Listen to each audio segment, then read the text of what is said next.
I think it's important, especially in the United States, to remember who people like Private Roy E. Smith died to protect us from in Adolf Hitler, the SS, and their task force, the Gestapo.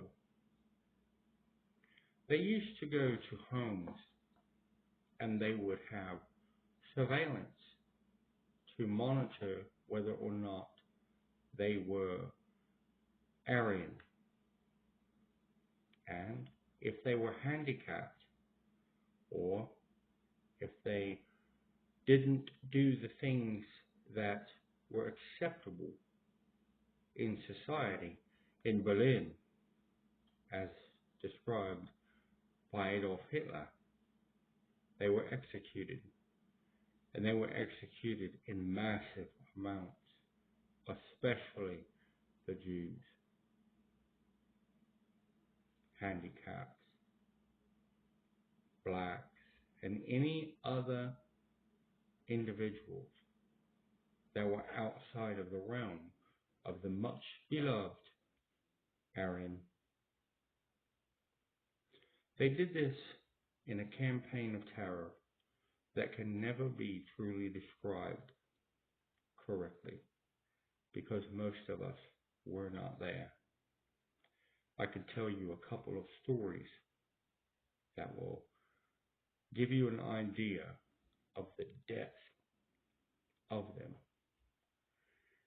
except future generations won't be allowed to hear them because of these conservative agendas that I keep hearing about from my friend down in Florida who wants to take the Diary of Anne Frank out of schools. He wants to take other cultures' histories out of schools. And he is the front runner to take on Donald Trump in the GOP for the candidate for president. This is a party who is starting to remind me a lot of Berlin in the early 30s.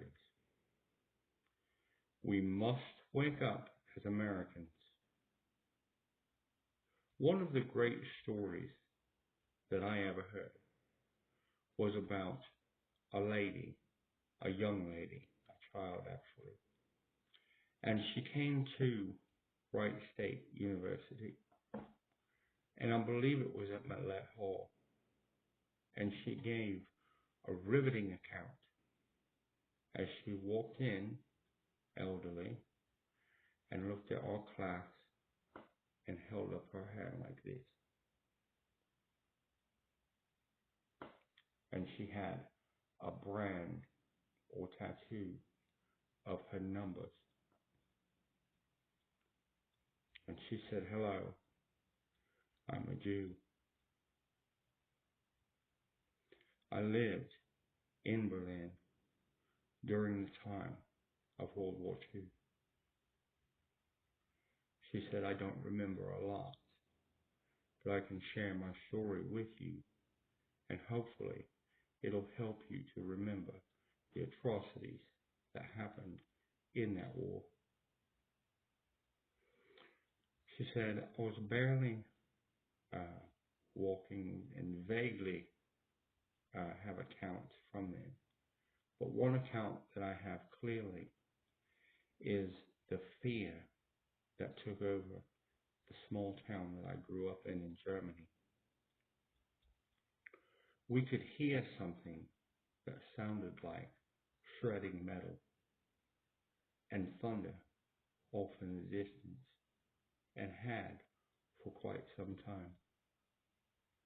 But it was moving closer, and the adults were starting to break down in fear and cry.